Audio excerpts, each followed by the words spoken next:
If you're thinking about buying a home, whether it's your first home or you're upgrading or maybe you're right-sizing, hey, that's the new word for downsizing. Well, if you are, today's show is for you as I discuss 13 common mistakes home buyers make with Leanne Spring, Director of Metropol's Home Buying and Selling Team. Now, even if you're not planning to buy a home, if you're interested in property and property investment, I'm sure you're going to get some tips from my discussion today, because property investors often make the same mistakes home buyers make. So welcome to today's show. Welcome to the Michael Yardney podcast, where twice each week you will learn a number of new ideas regarding success, property investment and money in around 30 minutes. Our show is brought to you by Metropol, who specialise in helping you grow, protect and pass on your wealth through strategic property and wealth advice. Now here's your host, Michael Yardney, Australia's authority in wealth creation through property, who has been voted one of Australia's top 50 most influential thought leaders.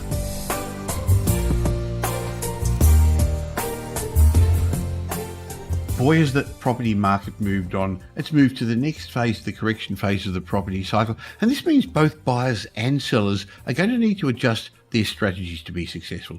So to get some top tips on how to buy your home and to learn some mistakes and I guess to prevent you making those, I'm going to have a chat now with Leanne Spring, who's a seasoned buyer's agent and heads Metropol's home buying and selling team. Hi, Leanne. Hi, Michael. So, Leanne, buying your next home, it's an emotional task, especially whether it's your first home. It's full of excitement, but it's also full of complexities. And like other big financial transactions, we've found that many home buyers are poorly prepared to make sure that they make the best of their purchase. It's not their fault. Interestingly, the system is stacked against them, with much of the power being on the side of the seller.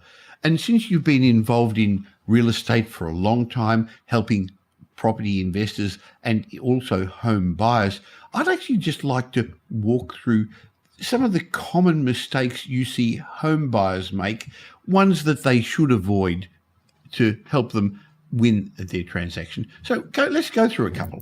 Sure, Michael. I'd probably say the number one, the first one there would be not doing proper research and preparation. What do you mean by that, Leanne? So, the wise home buyer will analyse assets, decipher their debts and get pre-approved for finance before plunging into the housing hunt. They need to get to know their neighbourhood. Remember, you're not only buying a house, you're also buying the location. In fact, that's probably even more important, isn't it? It is. It's important to find out about the quality of schools and the crime level around the area, transport and possibly, upcoming zoning issues. Not all parts of a suburb are ideal to live in. Now, I know you and I recently spoke with a client who's an expat in the United States, and I think she went to the United States, was it 2003? She's now coming back to Brisbane. And, I mean, boy, is Brisbane a very, very different country to a city to what it was back then. But even locals only seem to know their own neighbourhood, and when they upgrade, they move, and then they find they've actually found they moved to the wrong spot. They don't really know what the real locals know about. That's exactly right. One side of a suburb can be completely different to the other side. Yeah, now we all know that, I think, with their own suburb. It's not just main roads and secondary main roads or right next to the school, but there are certain streets that people take as a shortcut to drive through. So you shouldn't just go inspecting things on the weekend. So your first point was do your homework, do your research, get your finances under control and do some of your suburb research. What other mistakes have you seen home buyers make? So another mistake I see them make is choosing the wrong mortgage. So, to be able to put your best negotiation position in, it's critical to have your loan pre-approval ready and done before you go house hunting. Oh, I think that's important, even in today's market that has actually become, I guess, more of a buyer's market. Still, A-grade homes are selling very quickly. So just hopping onto the internet and getting an indication of what you can. A bank's indication is very different to what they're actually prepared to lend you. And by the way, they always put their qualifications on it. So not only do you have to have a pre-approval, but you've also got to know what sort of properties banks want and what they don't like, because there's certain properties they're not as keen on, And interestingly, as our market is floundering a little bit, there's certain postcodes they're not prepared to lend as much on. Okay, what other mistakes have you seen home buyers make? Another one is being influenced by the market, Michael. So, don't be influenced by the market more than by your own needs. Yeah, at the moment, people are nervous. People are worried. They're actually concerned. What if I get the timing wrong? Before it was FOMO, fear of missing out. Now it's, I think, FOBE, fear of buying early, or FOBI, fear of being involved. Waiting for the right time, that's gambling, isn't it? Yeah, definitely, Michael. It's, at times there's mixed messages in the media and they may, totally confuse people. And they'll be tempted to put off the decision to buy. If you know your budget, you have your finance organised and you think about your current future needs, then you should rarely let short-term market conditions influence what will be a long-term lifestyle. In fact, things are on special at the moment. And at the moment, there is a window of opportunity to get into the market. Interest rates are creeping up still, no argument about that. Over the next little while, inflation is still going to go up. But eventually, and it won't be that long off, late this year, early next year, people are going to realise, hey, that's as high as interest rates go. Hey, inflation's under control and pent-up demand is going to take over. Fear is going to disappear and greed is going to come back and people are going to get back into the market. So rather than being influenced, especially since most home buyers are sellers also, if you're buying and selling in the same market, it's really irrelevant. People are also worried about, hey, what if I buy and the property value goes down a little bit? It's not going to go down a lot. We're not going to have a crash. But the 3 times your value of your property is important is when you buy it. And interestingly, I can't remember a time when we've actually had a property not value up for what our buyers agents have paid. So I know some people have overcommitted themselves, but we've not gotten into that trouble, have we, Leanne? No, definitely not. We keep our buyers on track. So that's one thing. So that's one time when your property value is important. The second time is when you want to refinance down the track. And the third time is if you eventually want to sell your home. So if we're talking about, is it a good time? Isn't it a good time to buy? I agree with your point, Leanne. Don't be influenced by the market as much as you are influenced by your personal needs. That's when you should get involved in property.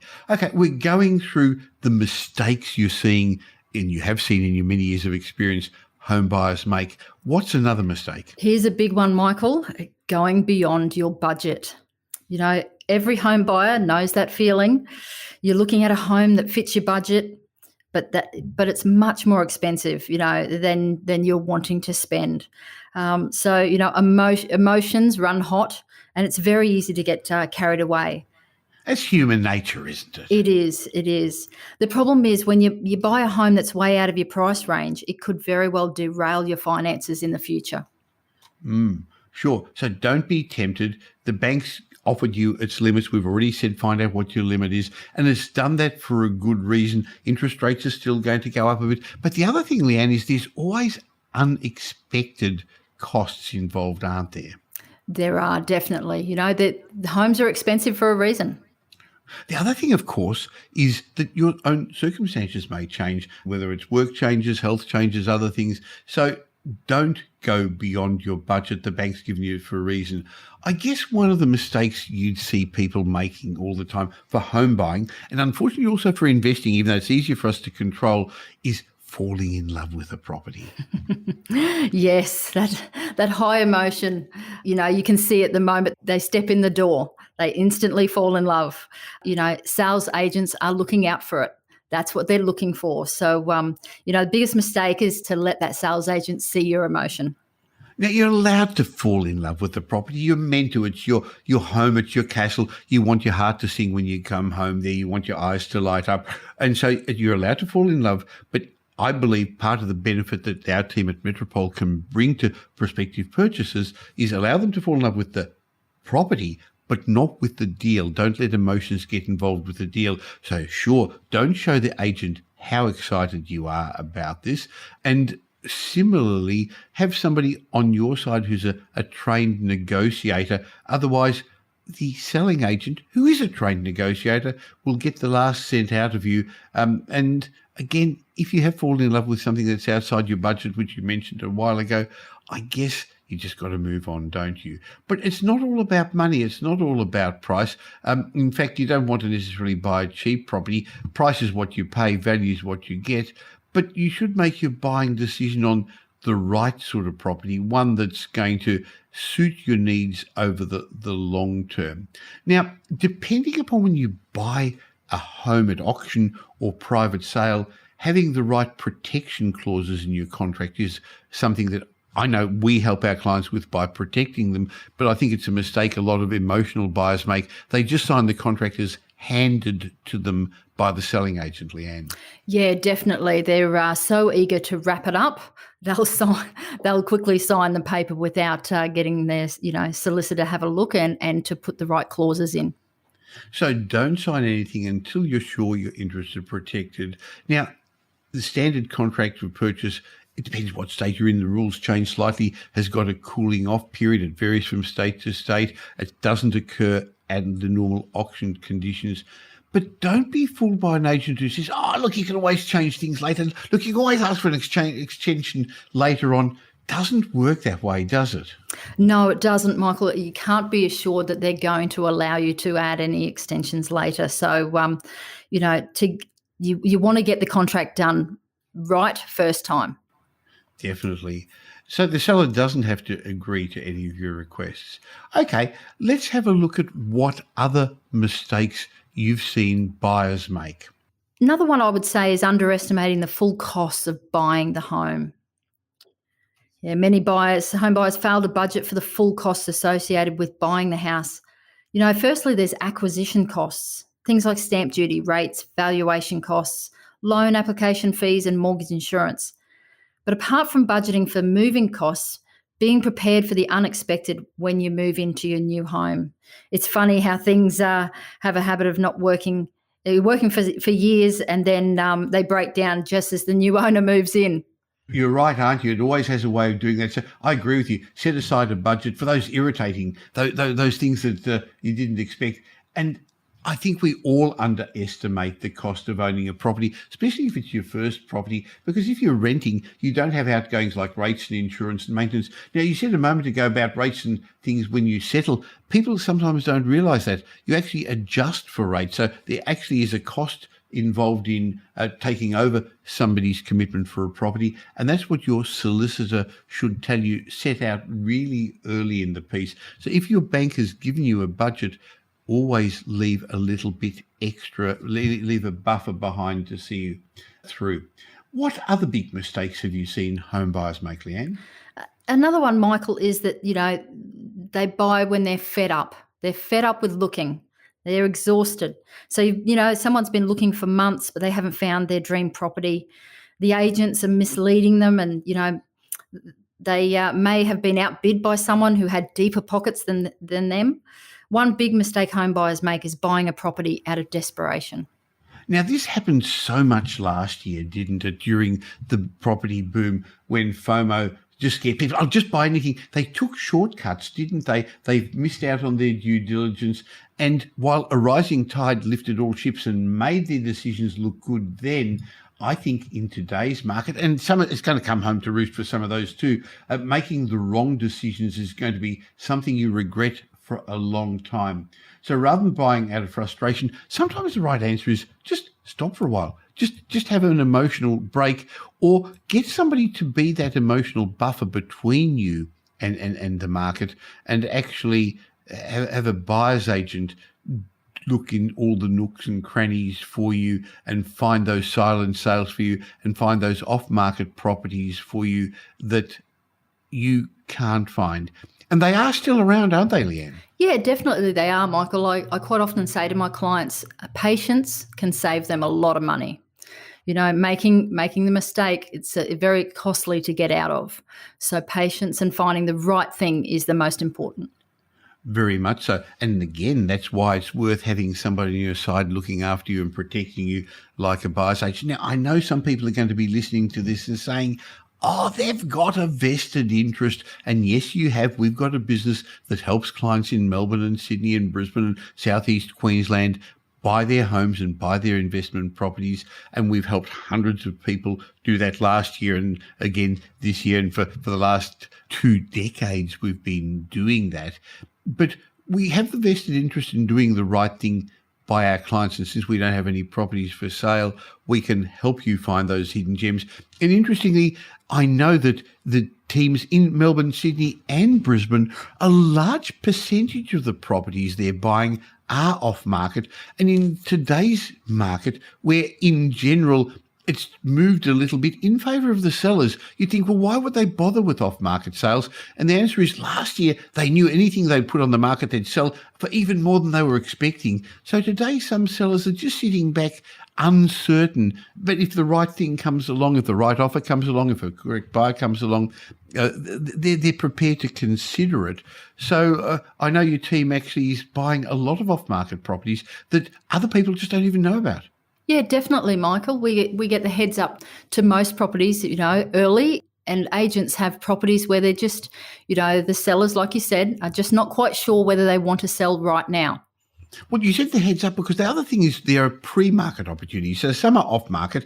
And look, there are websites that say we got off-market properties. No, they're not. Not if you can find them on a website. Not if the agent's ringing 10 other people about it. That's what we may call a pre-market opportunity. And the way it works is an agent lists a property and then they ring their A-grade clients on their short dial, and you're on the favourites of a lot of buyers agents, selling agents, I should say, and so they'll ring their next group of clients as well. And then they'll actually, there's a period of time before a property gets advertised on the internet. They've got to take the photos, they've got to do the floor plans, they've got to do all the wording. The client has to accept all that. So there's a period of time where they let a few people know. And the way agencies work is they often don't even let others in the same agency know because they want to sell it themselves and get the full commission.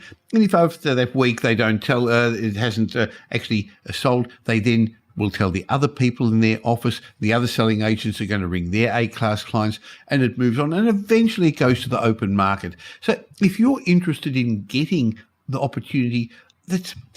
Leanne, I was almost just going to say an old boys club, but you half the selling agents are now female agents, and a lot of our buyers agents are females, so it's evened out. But it is an inner circle, isn't it? Yeah, definitely. It is an inner circle. We're all in the same profession. We certainly have that inner circle knowledge of what's going on. Sure. So as we keep going through the mistakes people make, what other mistakes have you seen home buyers make? So, Michael, a lot of people make the big mistake of not organising a professional building inspector. Now, it's important to engage a competent and independent inspector, not one that the sales agent recommends because of, that's definitely not independent. And get them to check your potential new home. Remember, these inspectors are trained to find the faults, so don't freak out when they find a long list of little faults. We want to be more concerned about those major issues, not those little minor issues. Houses have been around for a long time; they're going to have some minor issues, but it's those major faults that you want to have and make sure that they're easily repairable. Now, again, that doesn't mean you don't go ahead and buy the property. What it means is you go in with your eyes wide open. It may change the offer that you make. You may actually use it as part of a negotiating technique. So don't be disappointed. I think that's a great point, Leanne, if there are problems. Okay, a couple of other tips, the mistakes that people make that our listeners can avoid if they now are aware of them. So one of the biggest mistakes I see most people make is misunderstanding the real estate agent's role. What do you mean by that? Real estate agents, they're very friendly people and they're very charismatic people. In the course of shopping for a house, you'll spend a lot of time with these very friendly agents. However, the wise home buyer understands who they're actually working for. Unless you've engaged an exclusive buyer's agent, then the agents are working for the sellers. And don't be mistaken, a selling agent can't work in the interests of both parties, the buyer and the seller. In fact, it's actually illegal. They're legally and morally obliged to work for their client, which is the seller. Yeah. So I think it's important to level the playing field. And when we first started helping buyers as buyer's agents with Metropole, around the year 2000. We were about the third or fourth buyer's agent in Melbourne. I think there was one or two in Brisbane. There was a few in Sydney before us. Now, more and more buyers are using buyer's agents, and there's a whole school of young buyer's agents who've come out. That's probably a chat for another whole podcast, Leanne. But if you are going to have a buyer's agent representing you, I believe you need somebody with many years of perspective and great network of not just selling agents, but professionals on their side. At the moment, there's a whole lot of, they're well-meaning and they're nice people and they're enthusiastic amateurs, beginners. You know, I know there's one big one who's really proud. He's just had his 26th birthday, and a couple of years ago he was in the mines, and there was another one who was in the army. Really find somebody who's been in the property market for a number of decades and lived through all these cycles to represent you. What other mistakes would you suggest people avoid? Going solo, Michael. You know, the sellers have an agent working for them, you know, looking after their interests and advising them. But most home buyers go it alone. You know, sure, you know, you've read some articles and done your research on the internet, but this is likely to be your largest purchase that you're ever going to buy. And those emotions will cloud a lot of your decisions.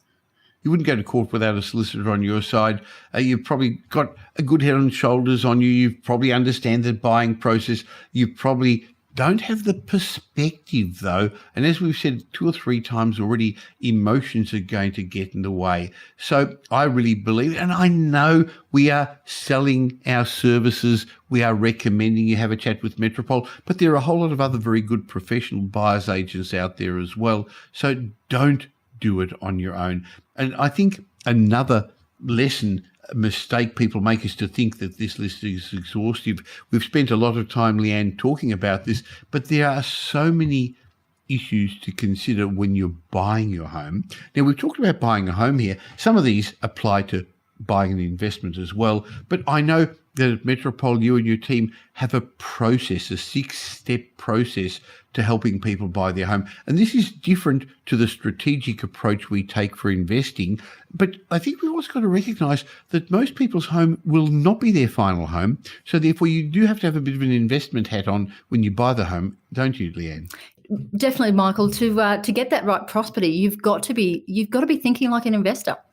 So if you're considering buying your next home, and particularly if you're looking at Southeast Queensland or Sydney or Melbourne, I suggest you have a chat with Leanne Spring, who'll initially have a chat with you, and then one of her team will help you. And we take you through a 6-step process to help you get to the first stages of buying your home. We initially have a free chat to find out what your needs are, what your aspirations are, let you better understand our range of services and if they would suit you.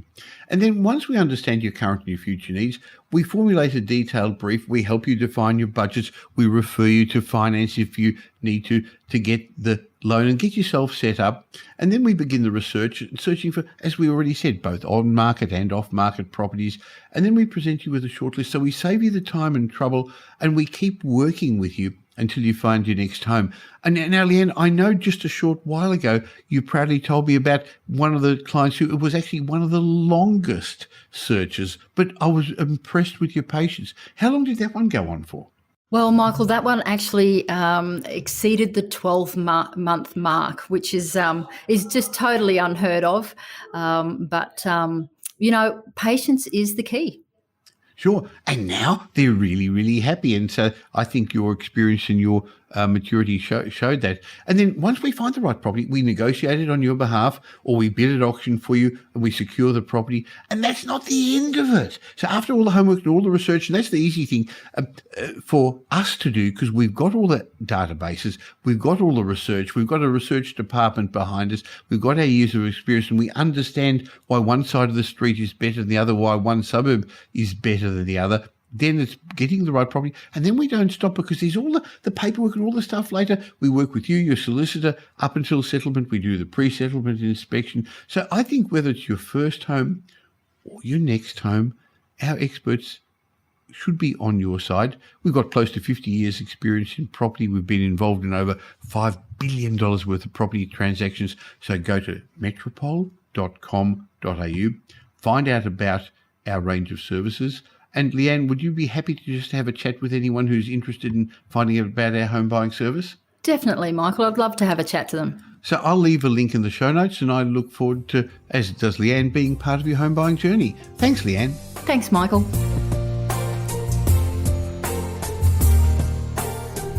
Well, whether you're a home buyer or a property investor, I hope you got some ideas and some insights from my chat with Leanne Spring. Now, a lot of people know Metropole as property investment strategists, and I guess that's what we specialise in.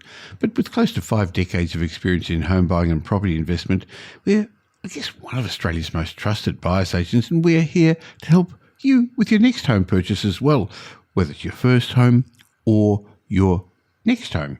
So there is a system, there is a process that we put in place to help you buy the next home. So if you want to understand the benefits of using our buyer's agents and our 6-step approach to buying your home, go to metropole.com.au. There'll be a link in the show notes. Find out about how we can help you by just having a chat with Leanne Spring and seeing if there'd be any benefit in having us on your side, levelling the playing field. Remember, the seller's got somebody on their side representing them. And of course, if you're interested in property investment, we'd love to talk with you as well. Now, let's move on to my mindset message. Now here's Michael's mindset message. Remember, a change in your thinking will lead to a change in your life. In today's mindset message, I want to show you 11 valuable insights into how to fail at life. Hey, what's Michael talking about? Well, you wait on and you'll hear, because I found, generally speaking, people live their lives in one of 2 ways, either happily and successfully or miserably with loads of regrets about what could have happened. Those who are happy and successful don't necessarily have a more blessed or lucky life than the other mob.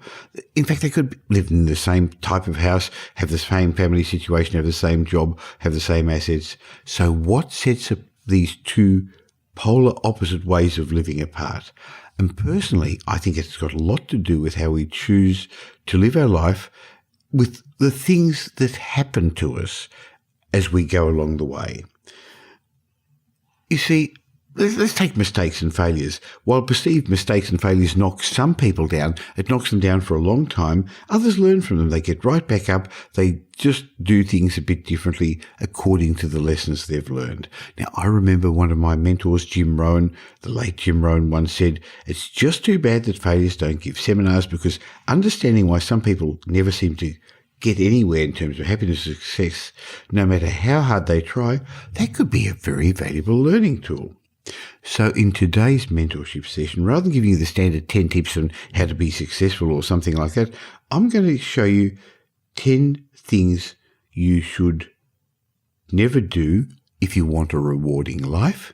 Or maybe we should actually look at it differently, tips that you should do if you want to fail. So the number one thing you should do if you want to fail is just cruise. Go along day by day. I mean, who needs to set goals?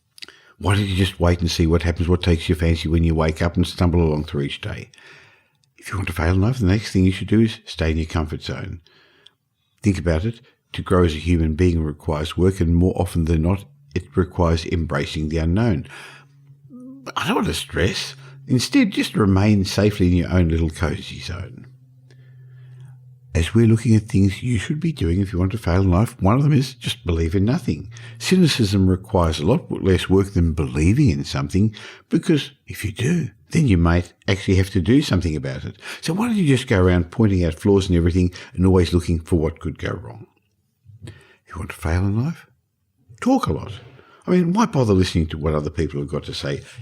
After all, you know it all. So make sure you tell your story, and you tell it often, no matter how much it bores other people. The next tip on how to fail at life is don't risk failure. The answer is don't try, because we all know the best way to avoid rejection and pain is not to do anything. Of course, you should also take care of number one. Maintaining friendships and relationships, that takes time and energy, not to mention the potential sacrifices you might be forced to make, and the sheer inconvenience of it all. Why not just look after yourself? That's all that matters. Again, surefire way to fail in life is never take the blame. apologising or being responsible for your own actions. Oh, look, that's so yesterday. Just look at all the litigation that goes on in our modern world as people seek to find somebody else for the fault that's going on in their life. Remember, it's always somebody else's problem, not yours, isn't it? Now, the way to fail in life is sleep a lot. Make sure that you sleep a lot. Sure, there are only so many hours in the day, but why spend them accomplishing things and progressing? Well, you could be getting a bit of sleep. Another way, of course, is always defend your point of view. Remember, that's the only one that counts. If somebody disagrees with you, don't let it go unchallenged. Make as much noise as you can until they give up on the debate. Another way, of course, is to stay guarded. Trust can easily lead to hurt, to heartache. So keep your walls up. Don't let anyone in. Never, ever. Of course, the last message I'm going to give you about how to fail in life is always expect the worst. If you walk around expecting something good to happen, chances are you're just going to get disappointed anyway, aren't you? So don't risk that self-doubt and angst that can accompany unmet expectations. Surrender instead to the philosophy that life sucks. So in conclusion, if you want to live a self-fulfilling prophecy of life full of disappointment and despair and ultimately be a loser, just follow these 11 ideas I've just given you. On the other hand, if you want happiness and success, perhaps see if you can have a long conversation with somebody who's never found success and learn more about what not to do. I hope you got some benefit from my chat today, and if you did, and you know somebody else who'd benefit, please do them a favour and tell them about the Michael Yardney podcast. You'd be doing me a favour as well in my quest to make as many people as financially literate as possible. Now, it's actually really easy. If you've got an Apple phone, there's 3 little buttons at the bottom of Apple Podcasts. Just press the 3 little dots, and there's a share button, and there's a similar share button on Spotify or all the other podcast apps as well. And of course, you can tell the world by leaving a review. Now, I'll be back again real soon, but you can catch me in between shows on social media. Just look for Michael Yardney, and I'd love you to be part of my private Facebook group where every day I leave a tip, some charts, something different that I won't leave elsewhere. Go to Facebook and look for the Property Update Facebook group. And as my way of saying thank you, if you're a new subscriber to this show, go to podcastbonus.com.au, and I've got a bundle of ebooks and reports for you. Now, I've mentioned a whole lot of things, but there'll be some links in the show notes for you, so join me on social media or get those bonuses. As I said, I'll be back again real soon. In the meantime, have a great week. Make it a great week. Thanks for listening to this episode of the Michael Yardney podcast, which was brought to you by Metropole, who help their clients grow, protect, and pass on their wealth through strategic property and wealth advice. If you like what you heard and don't already subscribe, you'll find us on iTunes or on your favourite Android app as the Michael Yardney podcast. Watch out for our next show, which comes to you twice a week, and you'll learn some new ideas about property investment, success, and money in around 30 minutes. To get more of Michael's thoughts, go across to www.propertyupdate.com.au and sign up for his daily morning briefing, and you'll hear from not only Michael, but a group of leading property success and money experts. And just a reminder that the information you heard in this show today is general educational advice and not specific investment advice, as we don't know your personal circumstances. If you're looking for specific advice, why not ask the team at Metropole to help you?